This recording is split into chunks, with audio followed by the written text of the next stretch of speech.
for being here.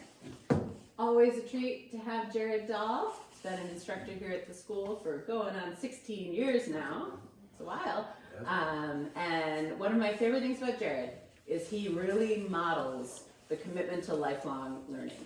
Every time I pick up the phone to talk to him, he's learning something new or researching something or moving in a new direction. And one of the benefits of that is he brings all of that into the North House world. And increasingly, the work that Jarrod's been researching and bringing into the curriculum here comes from Japan, which is awesome to add another geographical area and a whole another really rich vein of craft tradition to our curriculum. Jarrod's really been a big part of making that happen. We're working together to welcome a Japanese woodturner here in September.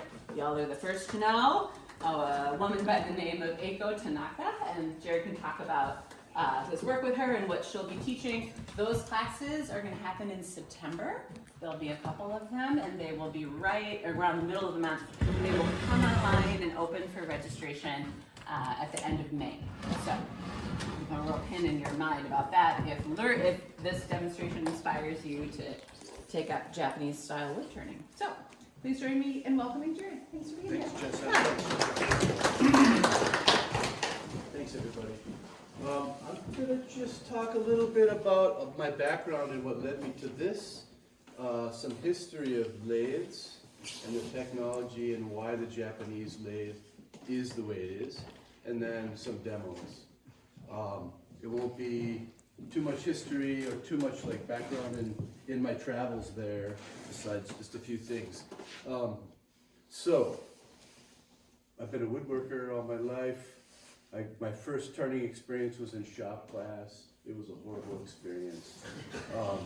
Just like, here's the bowl, and they just walked away. And I just stumbled along. Second bowl was in maybe 2001. I inherited this ancient Babbitt bearing lathe with old bearings and drip oilers, and it was all in pieces.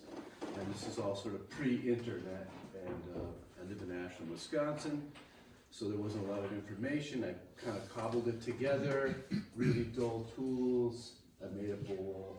I have that bowl still, and then I just proceeded to take that lathe and throw it into the hole in the ground. And you know, in the countryside, you have holes you need to fill.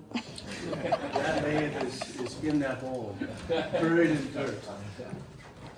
And then I became a full-time crafts person through retiring from timber framing and boat building and blacksmithing, all skills that helped me, in log building, helped me, I think, as a turner and a crafts person, especially the tool making part. Spoon carving, selling at markets. I wanted something to go with my spoons. So I looked back into the lathe. I was carving bowls. Bowls it's slow to carve a bowl, even though you can get fast at it. What about these lathes again? And so I went on to the YouTube and found a guy named Robin Wood. Some of you may have heard of him. He's an English turner, and he specialized in the spring pole lathe, which is a kind of a European style lathe. That's what all these poles are here. We have a class here at North House for many years, and you operate it with the foot. So with this hand tool ethos, I was like, that's what I want to learn to do. And so with my carpentry experience, I built a quick lathe. I forged some tools with my blacksmithing skills, and tried to watch these videos over and over and over again. And they're not how-to videos, it's sort of like promotional videos or just him turning. So that every shot of a close-up tool, I wound, rewound, trying to figure out how to make hook tools work. So with pole lathe turning and early lathes, hooks were kind of the predominant tool. And then later on, gouges and skews and things like, well, maybe except for the skew, gouges and stuff were brought in a little bit later. That's the theory.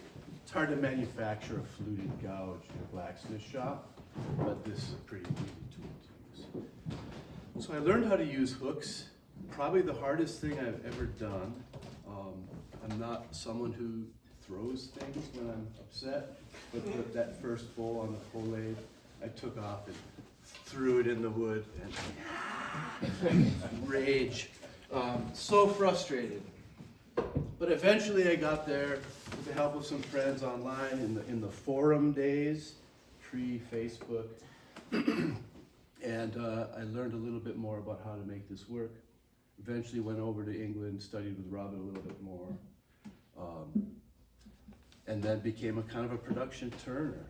So for about 10 years, I pumped away on the lathe, producing anywhere from 10 to 40 objects a week, if not more. And slowly moved into end grain turning, which isn't a common thing for pole lathe turning. Developed some tools and techniques that were kind of lost. But then I noticed this pinched feeling in my leg, standing leg, pumping all day, every day. Middle age, I gained a little bit more weight, that didn't help.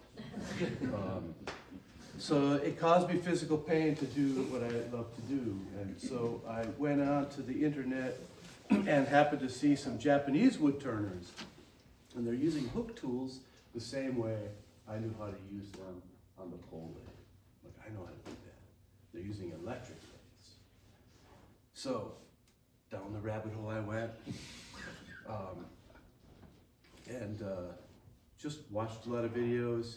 Eventually reached out to a wood turner in Japan, not knowing anything about, the language barrier that does exist. And maybe even just, he didn't even communicate with me at all. Who's this guy? I don't know you. No response. I went over there to teach greenwood carving for a week in 2018. And a Japanese friend of mine, Musashi, who I met in Sweden at Södergatan Craft School, all these small circles of craftspeople all over the world trying to interlap. He introduced me to this man, Takahito Nakajima. So after I taught my class, Jasmine, Musashi, and I went up to Yamanaka Onsen in Ishikawa Prefecture, and I spent 3 days with Takahito-san. And that's where I got my main beginning training. Before that, he sent me a picture of this lathe, and I proceeded to build one. Not this type, it's called a Yamanaka lathe, and I'll talk about that in a minute. So I had a machinist build a spindle, and I built this giant contraption, and I started turning on it a little bit, and then that's when I went to Japan. In the second trip, the year later, I went to a region called Takayama in the mountains of Gifu Prefecture on the recommendation of my friend Musashi, and met up with a wood turner named Kawakami. I forget Kawakami's first name, Kenji maybe. And his apprentice, Arina, who's Japanese but fluent in English, so she helped translate. And I spent just a day or a day and a half with him, forging high-speed steel to make hooks. So those in here who know a little bit about blacksmithing, you're not supposed to be able to do that. Like physically, it's not possible to heat treat it. That's not what the Japanese turners are doing. They're all hand forging high-speed steel hooks. So I learned that, confident, built more or forged more hooks at home, and proceeded to just employ this technique in my production work. No more pinched nerve. And that's 2018. Last year I went back and revisited Takahito again, just to say hi. And he showed me a couple tricks. He'd been watching me on Instagram. So I got to show you something. This little subtle thing. So that's my background. The back and forth is fun. Now he's watching you after this. If there's any questions or anything, just speak up. It's really informal. So I'm in the end of writing a book on pole lathe turning. It'll be the first of its kind, published with Lost Art Press. I got a few more weeks and I'll hand it off to my editor. And in that I cover a little bit of history. And with this is an axis-oriented tool or machine. I should say that the lathe is probably one of the most important machine tools ever created. Everything that we know today in our modern world has either lathe turn parts or was built by a machine with lathe turn parts. All of our cars, lathe turn parts, our computers have lathe turn parts. Lathe is one of the most important things that we have. And it started maybe 10,000 years ago or more with a drop spindle to spin thread. Axis-oriented tool. Maybe there's a spider web with a stick spinning around. Everybody maybe have seen that before. We have to remember our ancestors are the same intelligence, just limited by technology. So it's just as smart as we are. 10,000 years ago, spinning thread. Hand drill. So reciprocating tool. They found teeth that were bored out by some kind of drill 9,000 years ago. Bow drill. Sorry for my crazy drawings. I was sipping akavit and drawing. So bow drill, you know, goes back and forth, reciprocates. That then turns horizontal into what we call the bow lathe. So you have this two metal points. I'm going to call this the suspended type lathe. So all the workpiece is suspended between those 2 points, and then the drive mechanism is attached to your work, or a mandrel attached to your work. In this case, a bowl turning for those that know about pole lathe turning. And there's a tool rest and other parts to the lathe that I didn't draw. And not too long ago, you could still see turners in like the streets of Morocco turning chess pieces with those lathes. And spindles and different parts. And out of this suspended type, and this is all sort of in the near Far East. The wheel is being developed, and the axle, the potter's wheel, the slow potter's wheel, which is a different version no one knows about. 3000 BC, a little bit earlier, also has to do with the Iron Age. Right? There was some turning, evidence of turning with Stone Age tools, but I think mostly developed with the Iron Age. There's not a lot of history about this stuff. So, and there's, like 5 books to reference in English, 1, 2 in German. There might be something in the Asian countries, but again, the language is tricky. So the suspended type, then there's this, I call it a shaft, drive shaft type. You have some sort of bearing. This would have been wood, with a wooden shaft, with some spikes on the end, and then your workpiece is hammered onto that. So there's evidence of that in the Middle East, and then from there that spread around the world. These two, and into Asia, and into Europe. So we have this pole lathe, right? It's a suspended type. Instead of sitting on the ground, like these 2 earlier legs, spring pull. We have to remember these are reciprocating lathes, so there's something driving them back and forth. A bow or drive strap. Spring pull, we don't need an assistant anymore. We have the spring to return. So for whatever reason, legs were attached, and then European lathes, I call them now, or Western lathes. But then from this shaft style, we have American or Western lathes. You know, we have a motor that's driving. There's the spindle in here. That's the shaft and the bearings. You know, unlike this type. And then the Yamanaka lathe. So people in Japan were using this up until the early 1900s. And there are itinerant wood turners traveling around the mountains. You know, very poor people getting permission to cut big trees down, chopping up into planks, living in these little huts, and making bowls for market. And I saw a lot of them, you know, antiques, not a lot of them, but a few of them.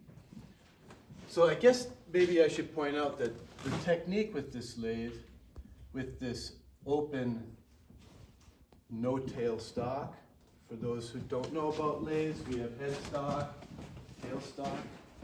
So this is gone with these Asian lathes. And the workpiece is hammered onto some spikes or a cup chuck or something. And the lathes are powered in both directions. They have power, power. Unlike the spring pull, you only have power going down. The spring isn't enough to make a cut.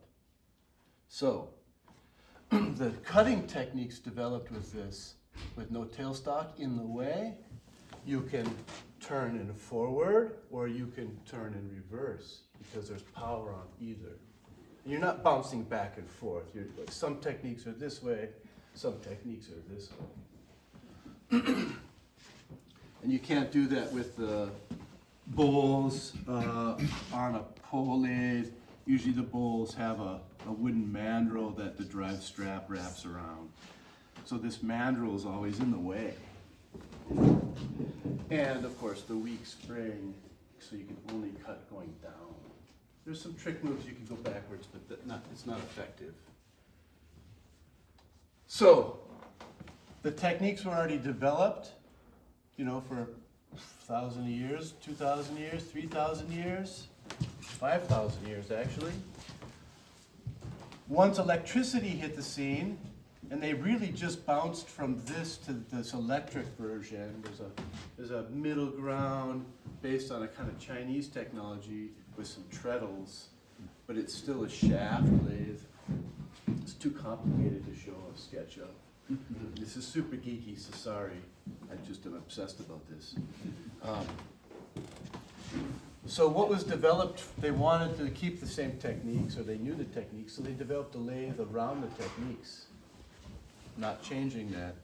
And so we have the shaft now driven by belts, and the belts are driven by an electric motor. And these are pulleys, flat pulleys and flat belts. This pulley is fixed to the spindle. These two are idlers, they spin free. So early electric motors only went in one direction, so this is spinning in one direction. One belt is normal, and the other one has a figure 8 twisted in it, so this one's going the opposite way, even though this is going in one direction. And then there's some foot pedals and some metal mechanisms that move the belt on and off this main bearing, or this, the fixed pulley, I should say. So they can still go forward and reverse when they want to, as they learn through the early days of this shaft lathe. And that's called a Yamanaka lathe. Not all Japanese turners use Yamanaka lathes, it's just to this one region where I studied. That's the type of lathe I built. For drive straps to work, they need to be really long to pull down on the pulleys.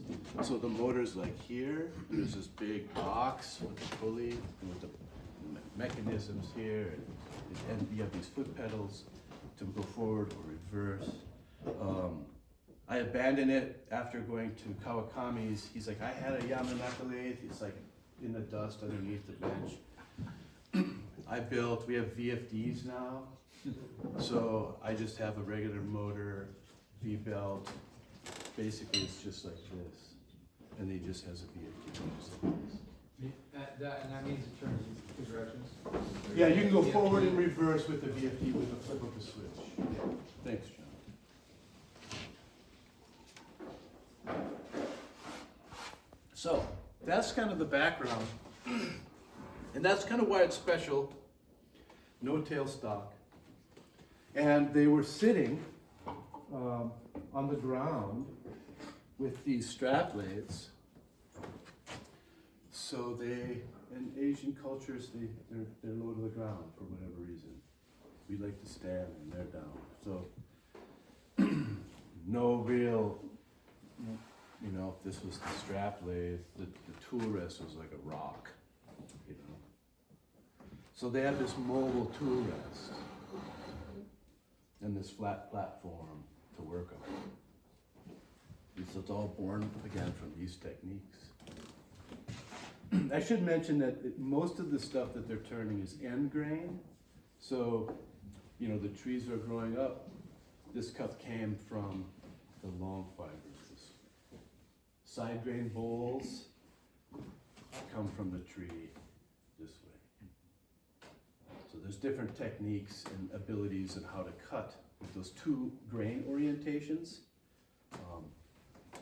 End grain is a little bit more forgiving in some sense on what directions you need to move your tools. But that's really the kind of the caveat for these lathes, and they're really for end grain turning. You can do some side grain, but they're not as effective as Western lathes with gouges.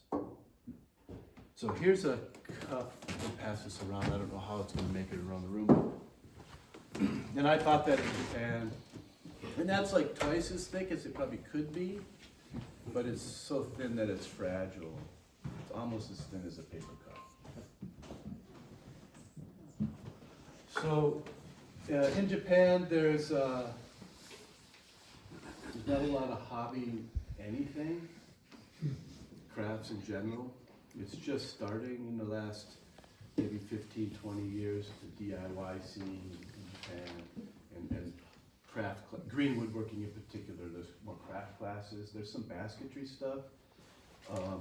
You know, there's always exceptions, but it's not really a mainstay with the culture. And that's changing now. So that said, there's pretty much, it's all professional wood turners, and they're all production workers. They get paid, you know, for a core, a wooden core that then gets sent to a lacquer artist or a company that acts as a middleman, and then they apply urushi lacquer, which is the tree sap of a tree that's related to poison ivy. So anybody knows the urushiol is the compound that makes the contact dermatitis? The sap of the tree is almost 100% urushiol. But the beauty of urushiol is that it polymerizes into a very durable polymer, probably the strongest natural finish on earth. Resistant to acids, stronger than we can consume.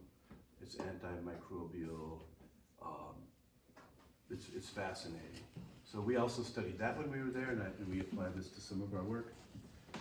But it's a huge industry in Japan, and they've been using it for about 8,000 years. So the wood turners are producing the wooden cores for the lacquer industry. And so Takahito would produce 20 to 40 of these a day. Orders of in the hundreds at a time to these different orders for these lacquer school. This one company wants this one design. They're production turners. And probably getting like $5 a piece or something. So you have to be good and you have to be fast to make money. And they're very proud and humble people.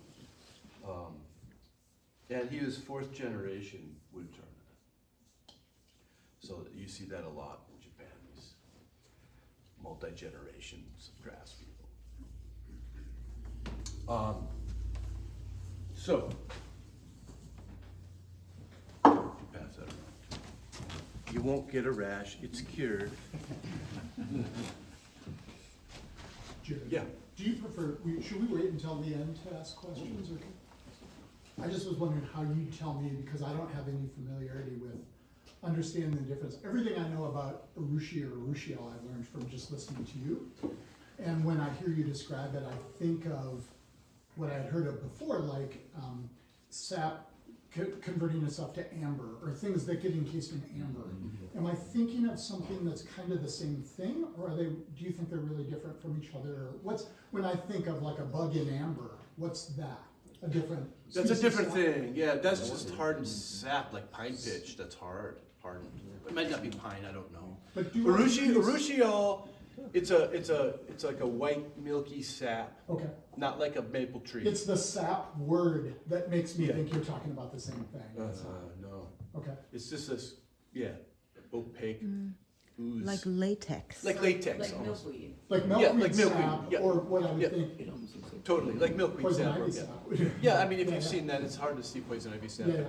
And it oxidizes and it turns brown, right? So that's the nature of this uncured or untinted. We didn't have any brown stuff with, but it polymerizes with there's an enzyme in it. They're still like studying it because it's a fascinating chemistry. It polymerizes with humidity. There's an enzyme that's activated through high humidity and high temperature. And then the oxygen or water both bond with the fatty acid or the oil and polymerize. Just like linseed oil, it's just Yeah. different. I always like to point out that, imagine a world without plastic and then seeing that, if you can. That's special, which is tree sap. Now we have plastic, so it's like, it looks like plastic, but it's tree sap. It's different. And that's like sort of my hack version of what lacquer is. You go there, you can find very fine stuff that's very expensive and very highly skilled when it was made. Is it okay to take pictures? Yeah. And my theory too is this: the reason why people have been using wooden tableware in Japan continuously since the Stone Age, where it's sort of been broken in the West, is probably because they had urushi lacquer instead of just oils and things, which weren't that common actually even in medieval Europe. They didn't have buckets of linseed oil. They just had raw wood and then they broke and they threw it away. They were like, heck this, I'm gonna get some pottery,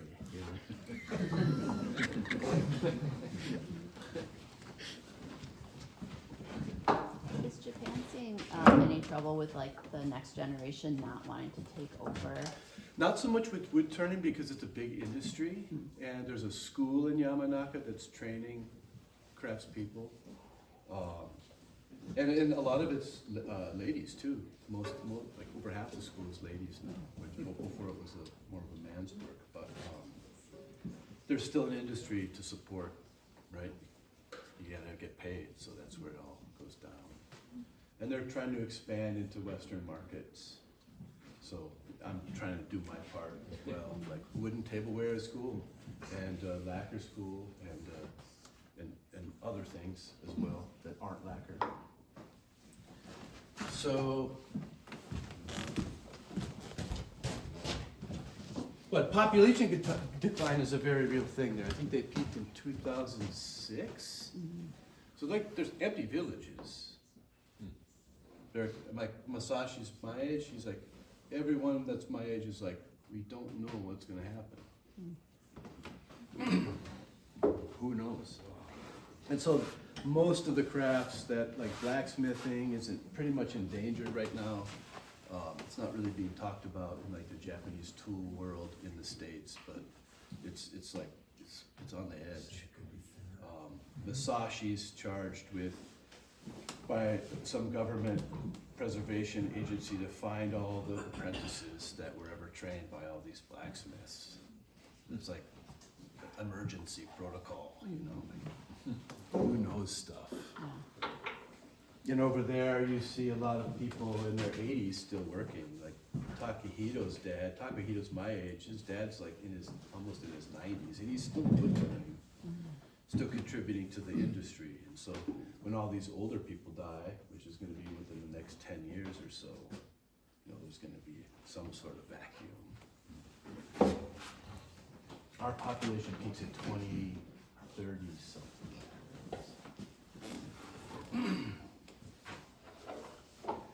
All right.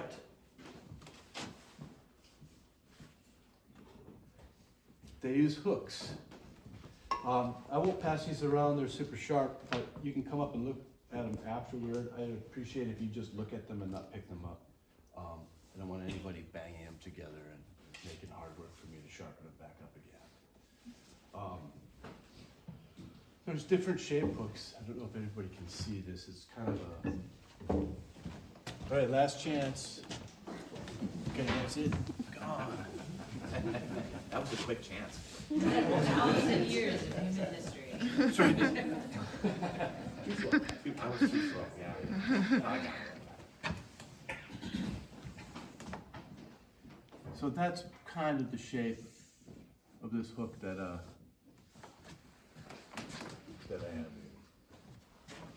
have. Side view. It's gonna be harder to draw, but edges here. This is the bend. So there's a compound bend. And they're set up for outside of form and inside of form. There's also this hook.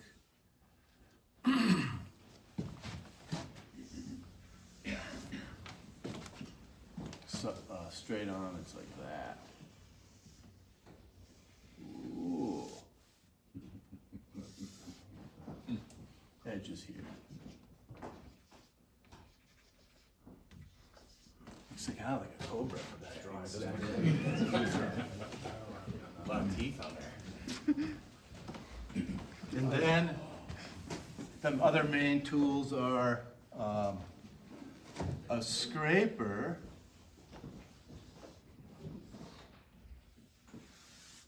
with a burr. And that, I won't draw the other view of that. And then handheld scrapers, which I can pass around. It's a piece of high-speed steel hacksaw blade, sharpened down, tapered down to a very fine point, and then a bevel put on it, and then it's sharpened on a stone, and there's a little burr. I don't know if this one has a strong burr on it, but you kind of get an idea what that is. And then here's the scraper. There are wood turners in the crowd, I'm sure there are. Negative rake scrapers are probably our common comparison. It's just a bevel with a burr on it. And really when we're getting into the cutting theory of it, it's where that burr is put on the spinning wood that makes it cut. So regardless of the shape of the tool and its handle and this band, it's the cut that's happening on the wood is the same. It just might look funny because I'm going to be way below center, just sort of against the rules for Western turning. And you're refreshing your burr on a stone. Constant. Okay, cool. Can you use these hooks on a pole lathe? You could use this one. You wouldn't be able to use the scraper. The scraper, It's not that's fast enough. what I meant. And this hook would be fine too, but you're better off with a round scrolled hook because you're cutting under that core. Yep. Unless you build some sort of, I did build a shaft style pole lathe that pumped with a drive shaft and then a spike, and then I put end grain on that and then pump. Okay. But I could only go down, right? So Yeah. you're limited. So then you have to be standing here. Okay. There's some old Swiss lathes in the mountains that they were turning end grain cups for their wine drinking traditions, and they have lathes like that, pole lathes. Cool. I'll start with a bowl. Jared, I have a question. Yeah. The production turners that you've met in Japan, what percentage of their turning is happening with tools like you're describing versus, I've seen some videos of the Machine more- lathes. Yeah. Yeah, good question. Without a slideshow presentation, I had to skip over all that stuff, but it's good, If you don't it's wanna get good. into No, it's good. I like to go there. So something like this would be made on a machine lathe, an engine lathe, for metalworking. And so those lathes have kind of a mechanized system attached, that tracer attachment. It's like pre-CNC technology. So they have these big metal lathes and you can just kind of crank this handle and it'll follow a template. And they have high-speed steel, like 1x1 solid stock forged into blades or brazed edges on them just the right shape to cut these shapes. And so these are kind of mass produced on these engine lathes. And because it's an industry, there's like a co-op in Yamanaka that all they have is this. And so you can order your blanks from them. And so something interesting is like, if you wanted to order, I wanted to order some bowls from Takahito, it'd probably be 2 years before I get it. Because he has to get these made, they get dried in a vacuum kiln, you know, and there's other people doing their orders, so it takes time there. It's not, it's a little bit different. So yeah, this would have been made by a machine lathe, and I'm about to buy one. This is the last trip I went to study how to set those up. Scale of 1 to 10, how excited are you? There's no margins in craft, as you know, right? This is going to be a way of, you know, making these for me, or doing finish work even. Takahito's dad set them up so perfectly. Being able to forge your own tools, you can tweak the edges to do what they need to do. So he was turning finished cups similar to the one I passed on just his machine lathe. And he was kind of laughing at Takahito, because Takahito started with this, and then he would use these tools. He'd make 40 a day. And his dad was joking with him. He's like, look at all I made today. He's like, made like 300 cups. Did you say this little guy's made? Highly skilled stuff, even the machining. Did you say these little scrapers were made out of a bandsaw blade? High-speed steel, hacksaw blade. Hacksaw blade. Okay. It has to be high-speed steel. So you get this from the co-op, or there's other turners who just have machine lathes that they just make these themselves. So we visited one guy. He had, you know, it's a turning region, so his shop has been turning for who knows how long, 100 years or more. And there was this big chimney inside his building, and he had charcoal fire, it's like smoldering, and he had all these bowl blanks stacked up upstairs to dry. So he didn't have a vacuum kiln. It was like really hot in there, and we like walked up, and so he had, you know, machine lathes set up to make these for himself instead of going to the co-op. Maybe he didn't want to wait 2 years. I don't know. I didn't ask him. If you see any Japanese wood turning videos on YouTube, you've seen this guy. He's like the most recorded of the Japanese turners. He's bald. And he knows Takahito. They like to go drinking together. So you start with something like this. In Yamanaka, because of the production mindset, they don't use four-jaw chucks at all. They're just a machined cup chuck, just a hollow cup. And then there's a wooden tenon piece of wood that gets hammered into that. And it's maybe a flat disc with metal, like some metal nails sticking out. So you'd hammer that onto the spikes. It's called a spike chuck or a nail chuck. It's all about speed. This little, they also make fun of us. It's like accumulating that over a course of 40 bowls is probably a couple bowls. That's like money lost. So they're just hammering jam chucks, boom, boom, boom, boom. Hammering the nail chuck, they'll set that up and turn the outside, turn the finish foot. And then they'll have another hammer in another blank, hollow this, and then hammer the finished bowl into another jam chuck. So they're turning blind at this point. They can't see the inside. They're following templates and things like that. That's like the high-speed Yamanaka style. I don't employ that method. Kawakami in the second turner, he turned a wide range of things where Yamanaka, they're just turning bowls. Kawakami's turning cups, he's turning platters, he's turning plates, he's turning bowls too. So that's why he switched to a V-belt, VFD driven, and he used a four-jaw chuck. It was from a machine, a lathe, And that sort of convinced me to go that route because I turn a wide range of things as well. And I don't mind just, you know. And I'll have to say that I have a programmable VFD. So instead of this sort of stock, and maybe that's something hardware inside that box down there, I don't know. But you can program some of these to change forward and reverse within a second. And so mine's programmed so I can just, and I'm in reverse, I'm forward. This one's like, you know, it's like, come on. So I'm not gonna turn full speed, plus I don't wanna make a bad catch, and, you know, you guys are in a danger zone. Fair. Be warned, I'll be okay. We trust So you. we have this platform and this mobile tool rack, which is very different from anything that we're used to here. But now that I'm used to it, I can barely turn without it when I'm turning this kind of stuff. I'll turn bowls on Western lathes with gouges. They're more efficient, better. But any end grain, it's going to be on this style lathe.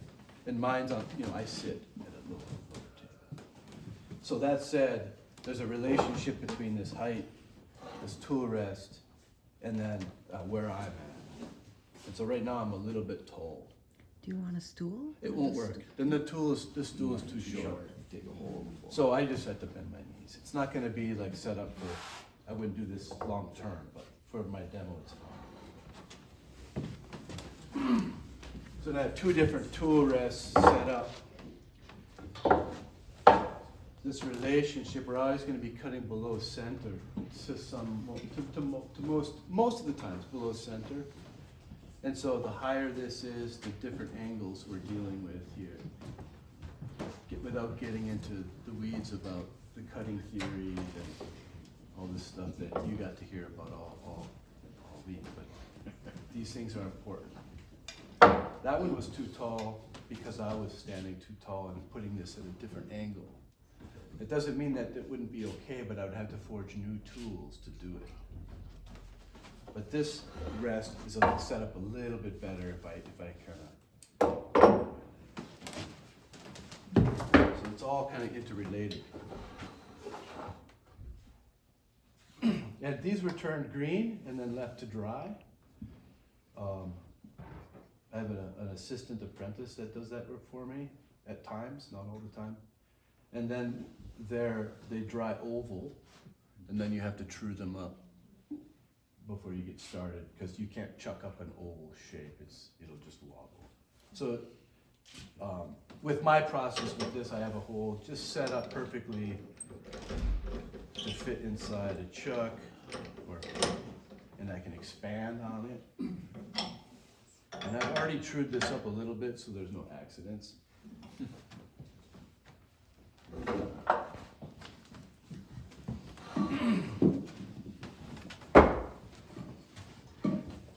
So,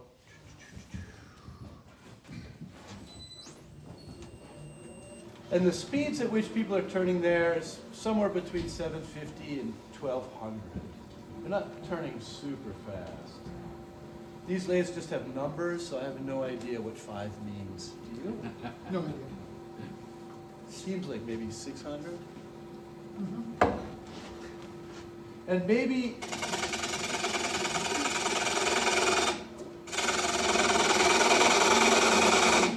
this is where you can't see.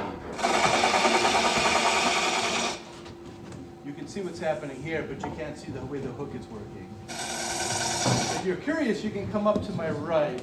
Just take turns.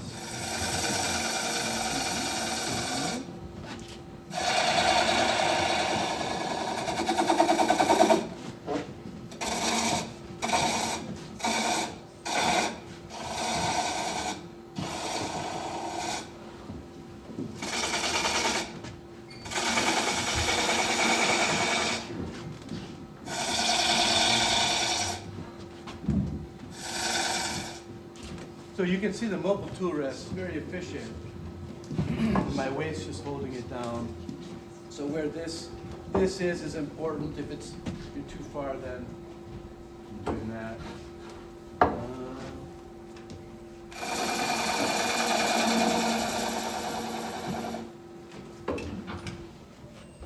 my like.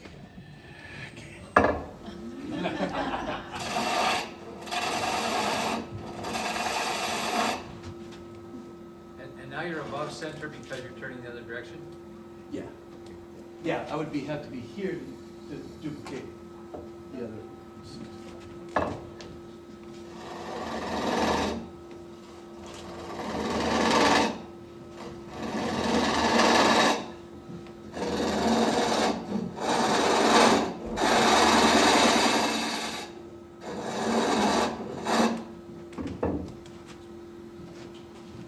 So,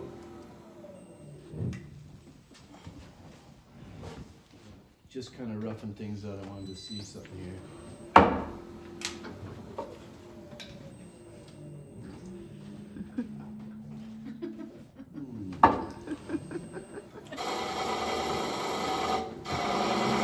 Losing money.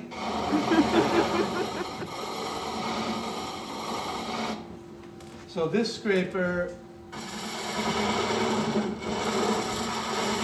is really effective. You can see.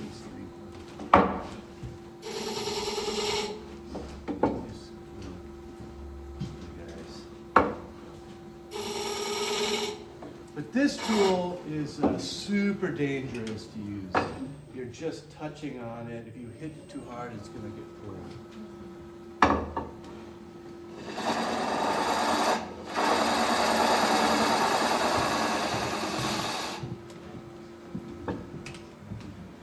You can see why I'm switching directions a lot.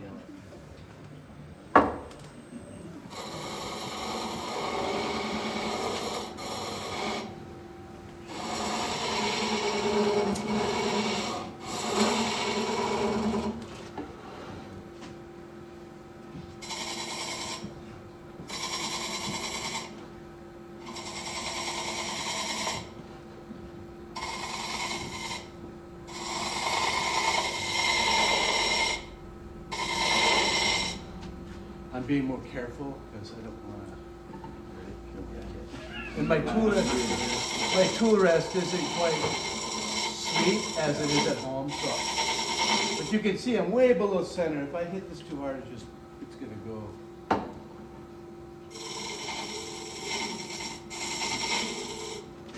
And Japan's a little bit like Sweden, like Paul would know, like no one's wearing ear protection. No one. It's like, yeah, be careful. Takahito handed me the hook. Be careful. I had a bad catch. I broke a tool. He's just like, yeah, it's okay. You know, it happens. And then you see these students at the school, and they're just thrown right into the fire. But that's how you learn. That's how they learn that.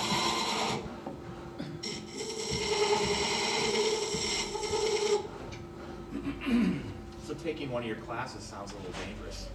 Not mine. This is these tools and some of this stuff. It'll be interesting to see how it goes with ACO. So it won't be dangerous, but and my classes aren't dangerous because I don't quite use these tools. I've kind of dumbed it down a little bit.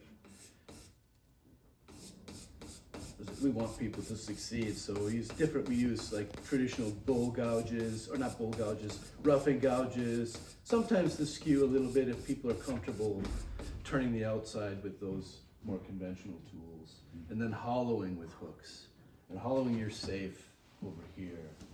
So if you make a bad catch or something, it's nowhere near as dangerous as making a catch with a side grain bowl and a gouge.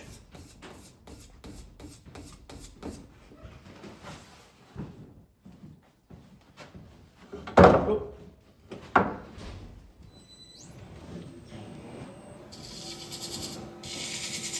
So this is the fun part. You get these, really Present it at a little bit of a skew. a little bit. You don't have to. You could also go straight. Yeah. It just depends. I skew it a little bit. It's kind of the way the bevel's set up. Or I mean the burr. Mm-hmm.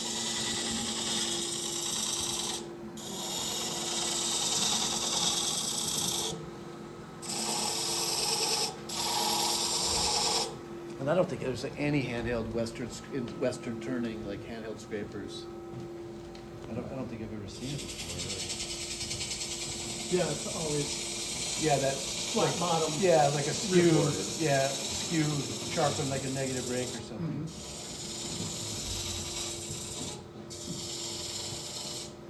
So you can get pretty fine And that- shavings. That tool, the tool is not on the rest, you're still supporting your wrist, it's your hand is on the rest. Yeah. And a lot of times, I mean, at home, my bench is a little bigger, so I'll rest one arm to Yeah. help. Here, I can't quite do it, so. And I'm not gonna obsess about like superb finish right now. But that's the outside. There's a couple little lumps and bumps in there. The inside's ready. I'm gonna make one more adjustment with this.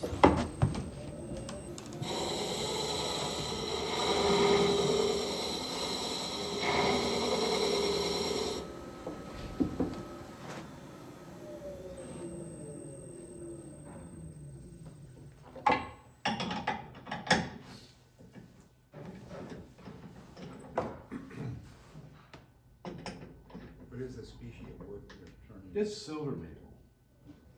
One of my favorites. The municipality, Ashland, gets these big 2-3 foot diameter boulevard trees. They're always cutting them down to do road work and stuff. And I have where our school and workshop is, it's a commercial zone building, so they're happy to just dump them there instead of bringing them outside of town. Nice. It's not always, it's just like, we got this tree, you want this one? You know, otherwise they would just fill up my double lot.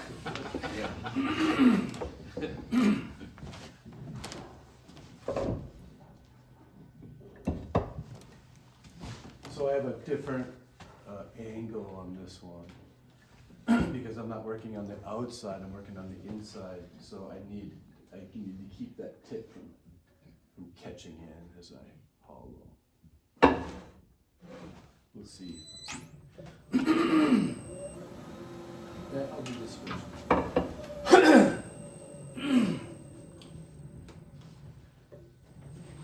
I've got a glass of water here.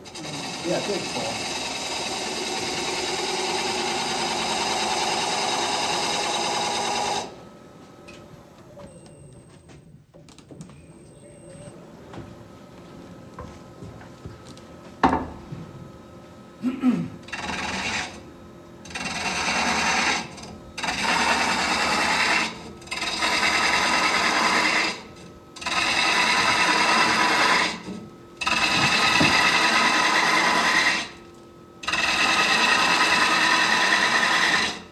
This tool's way better than the hooks in that pivoting that we were doing before, but it's too dangerous.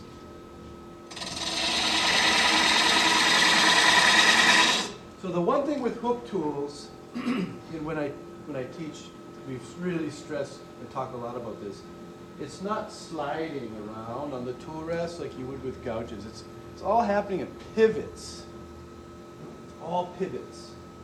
This tool, I'm remembering a long debate we had, doesn't really have a bevel on the outside. So there's no riding a bevel. The bevel is the pivot point. That's where the control comes from. And changing the depth of cut by how you're arcing into the wood is changing that angle. You know, you don't want to go too far straight into the wood, you're going to be scraping. And then shallow is nice. So that's why this tool rest is nice, because I can change the pivot location, which I need to do constantly.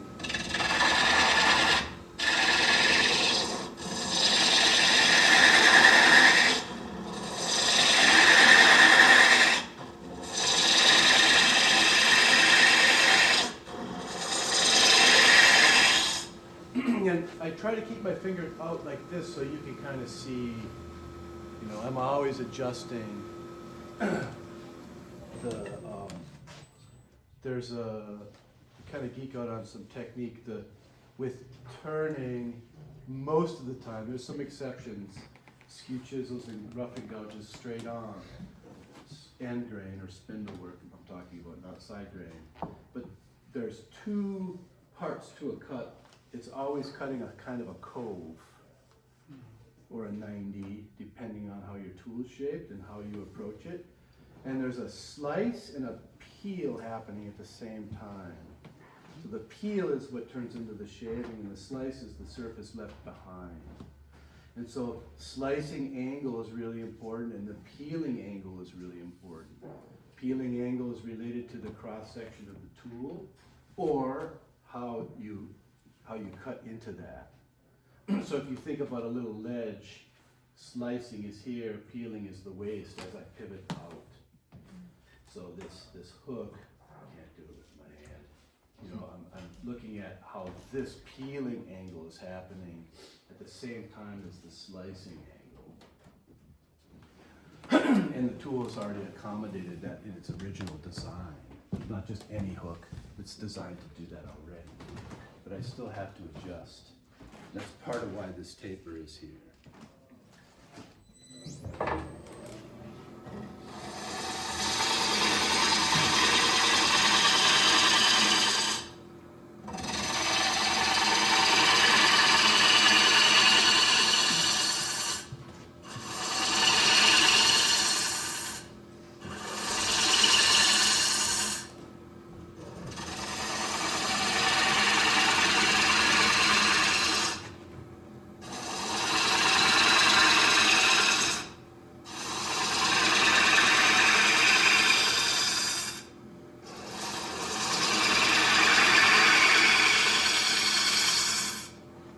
See, I'm able to get a lot of the bowl from one pivot location. Took me a little while to find it. And again, we're reducing the shape. Turning and wood carving is reductive, so every cut makes the shape change, the surface change. So I like to call it kind of like, it's like continual design. You're always adjusting. So you have to be present. I think that's why people like it. It's sort of a way of having a kind of a moving meditation or mindfulness.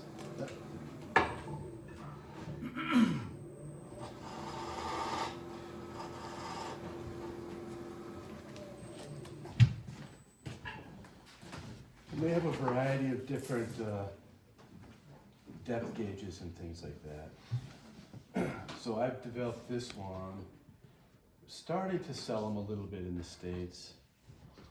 It's not just a stick with, there's a cutting edge on this. So this works for side grain and end grain. I can set my depth from the outside and then drill a hole. So now I know where I need to go without having to just check all the time.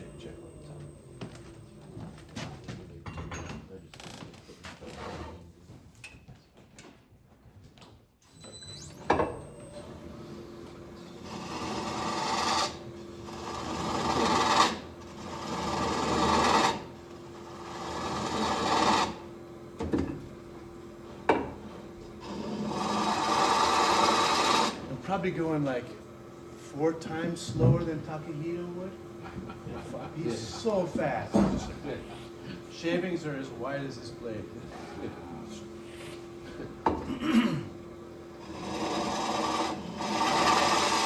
And I guess thinking about Eiko, she's more of a one-off artist, so she has this different approach than Takahito. What are they using on a lot of the lacquerware tools? Over there?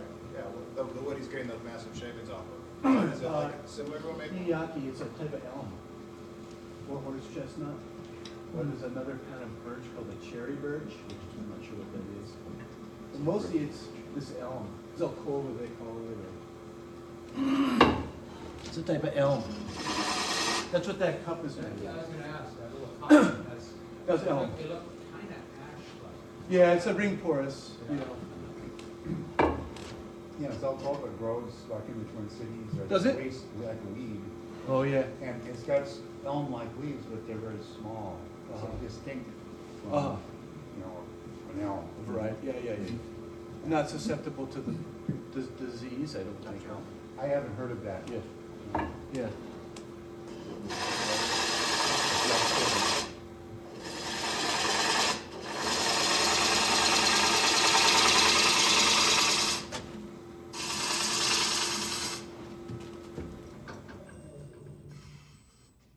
Really thick.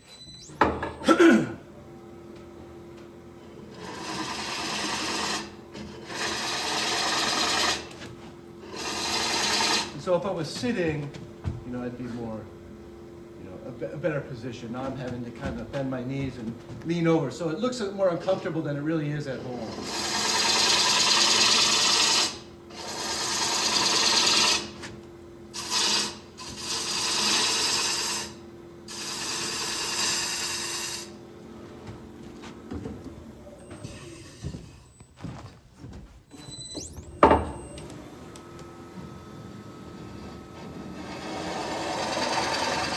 Now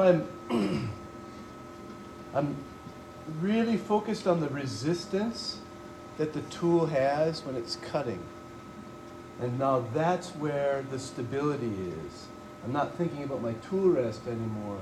So now I can actually move around as that pressure puts on the tool. It's a type of control.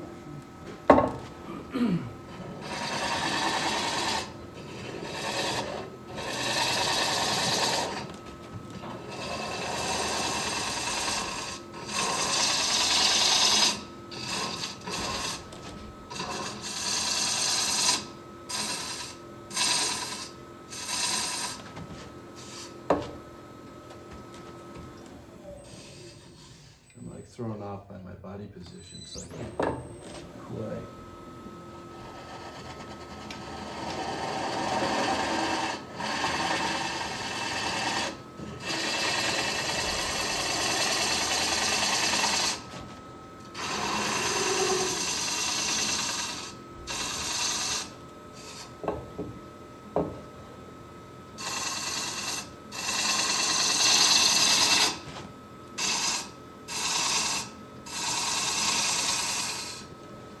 For the demo, I'll leave it.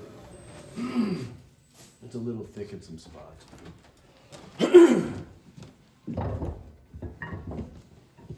So instead of that flat bent scraper I used on the outside, I have this like rounded one for the inside.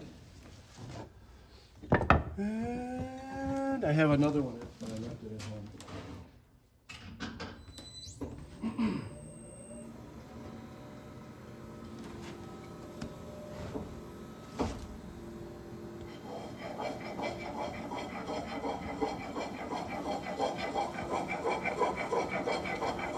So this is a 2000 grit King brand water stone. It's pretty commonly used for this in the clearing shops.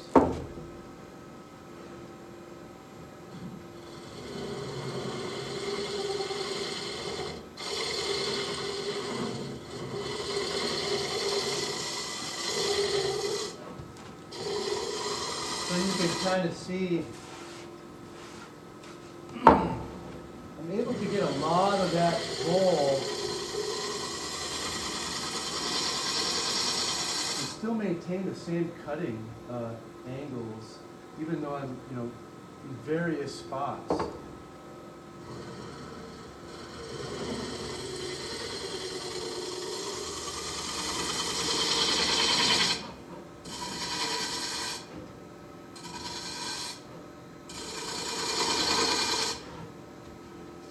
So now that it's getting thinner, the pressure of the tool is maybe changing the shape of the bowl as I turn it. So it's turning oval under the pressure as it's spinning. Like there's a little chatter and a little sound, so I can support it. It's hot.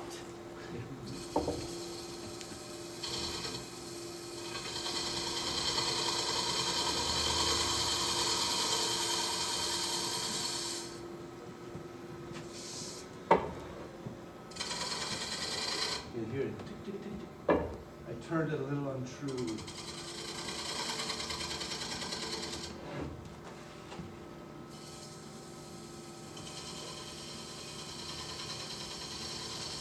again, that pressure, you can use that tool rest and slide around on it.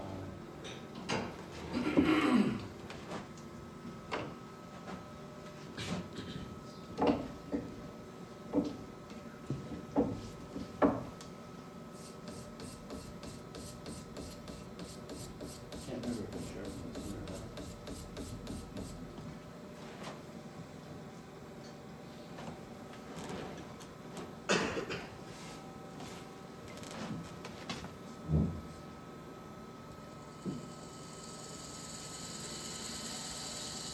This is the fun one.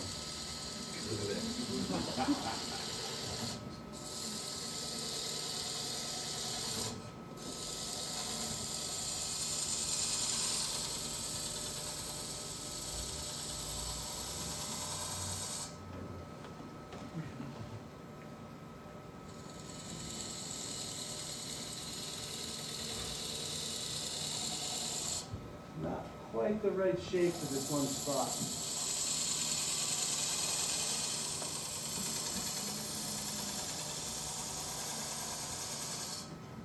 So people think scrapers scrape, but they should really cut. It's the shape of that one, that's not straight across like an inch. It's curved. It's got a curve. Yeah. It's not quite the right for this.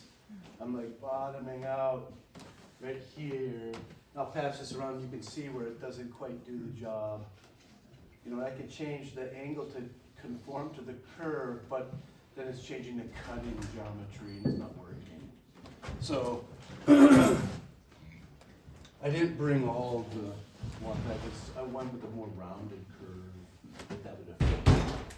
You want to cut like too fine of a point. If it was too round, you know, you're just cutting too fine. You know, you want a little bit fatter, and as you bisect the arc, that spinning point, it's compounding its distance or surface that it's touching. If anybody can follow that. So you're getting just the right shape. I love that. So if you had the right shape, your shavings would be wider. Well, I wouldn't have this bunk spot in the middle here. Oh, okay, I was just wondering if the shading out. A little bit wider. A little bit Yeah. wider. I'll try one more time, but. I like this one. Maybe this one could work. That's for a cup.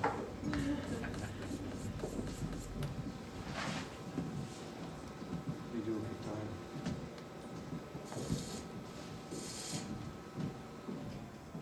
So the beauty of the Yamanaka lathe with those belts is that you can take and move the drive on and off.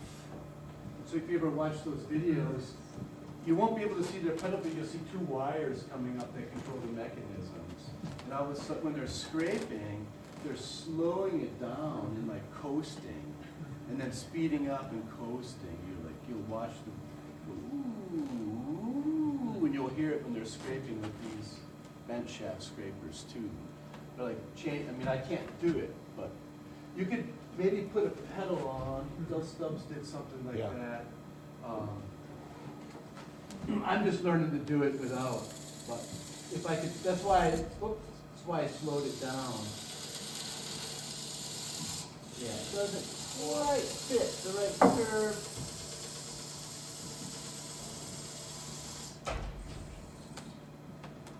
And that's always the hardest spot to get right, is that weird transition there. But I'll call it good just for the demo. You never do your best work when you're demoing. And it's like super thick and whatever. Don't judge me.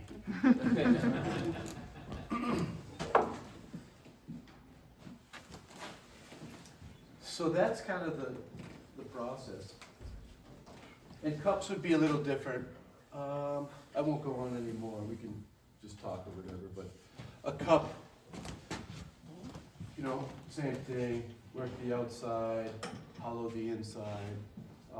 I could show one little difference on the inside of the cup. Because it's a steep-sided object,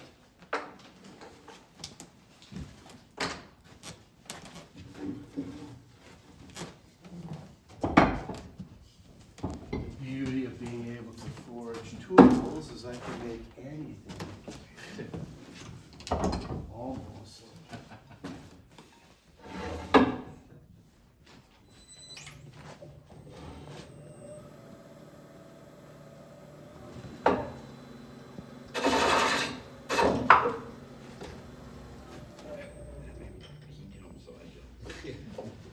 Yeah, and I'm not used to these one-way chucks are kind of weird.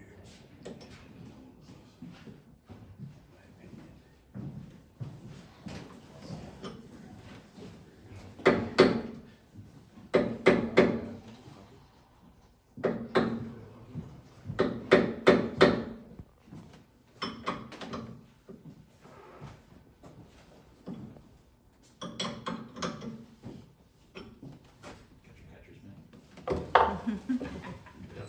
I'll take lighter cuts.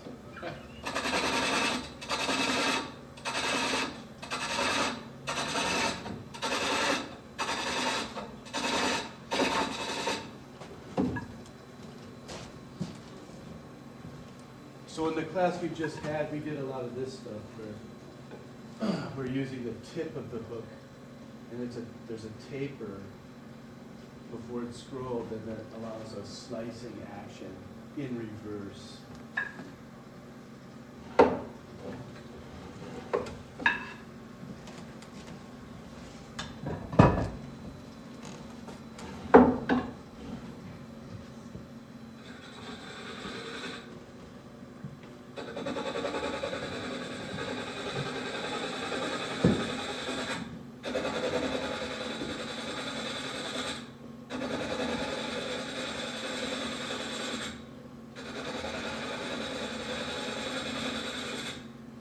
So I'm able to slice.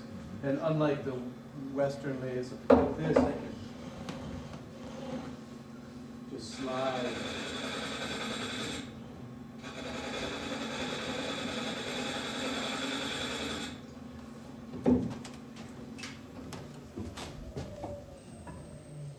And then same process using a scraper. This one's cut and shaped so that it scrapes the bottom at the proper angle. And then I turn it, twist it a little bit, and then this is a skew for the side of the cut. So it does two things. So I'll run it down the bottom, scrape the bottom, and then scrape the side.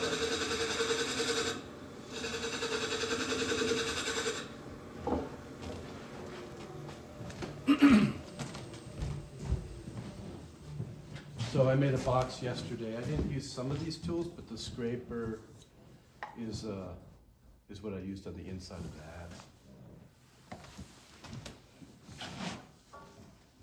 So that's kind of the intro to Japanese turning. Don't try it at home. He's sanding, but be careful. Yeah. I said don't try it at home. But be When you careful. do it. Do you spend time sanding? A little bit, but not much. With the scrapers, I mean, you saw the shavings coming off, so it's pretty nice. There might be a couple tears if you rushed it earlier, so you have to be careful not to tear the surface as you go. There's some tears in that, so I would have spent more time turning and scraping, and depending on each piece of wood in the grain, or how the grain surface is. It's still always end grain, but sharpen the tool is always the one you need to do. Just a little bit, like 320, 500, just a touch, like switch grits. 600's where I end.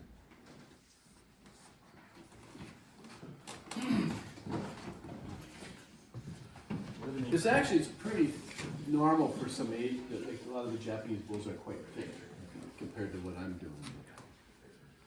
Get the idea. Benefits of being able to go both ways? Like why do you go both ways? How do you switch? Well, with end grain, I can see across and cut it. Otherwise, you'd have to be like this, and I'm standing here. So there's no stability in this. If you noticed, I was always keeping things tight.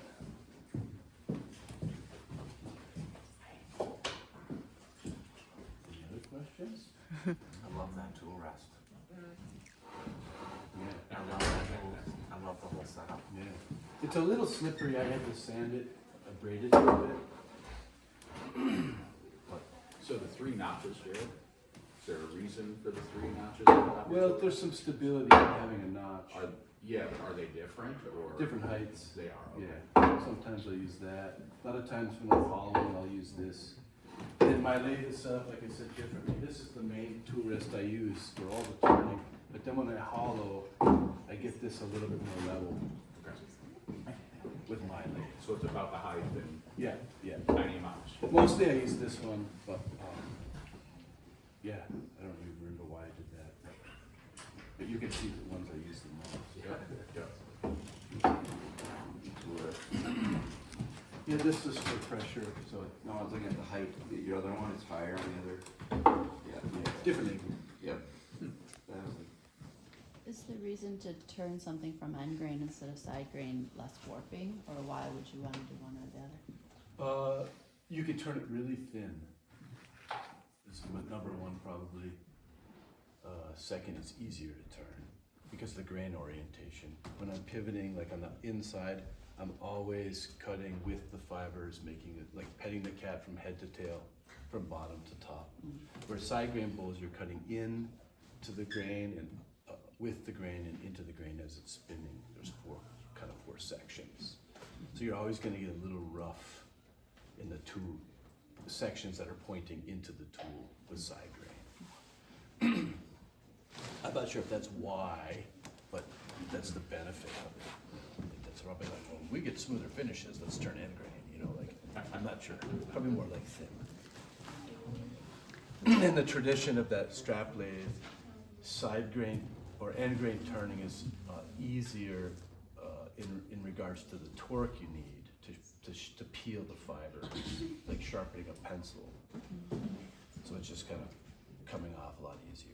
So with, you know, something driven like this, I'm sure it's probably more like that reason.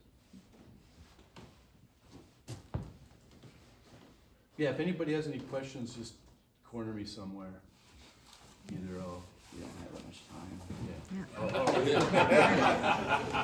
yeah.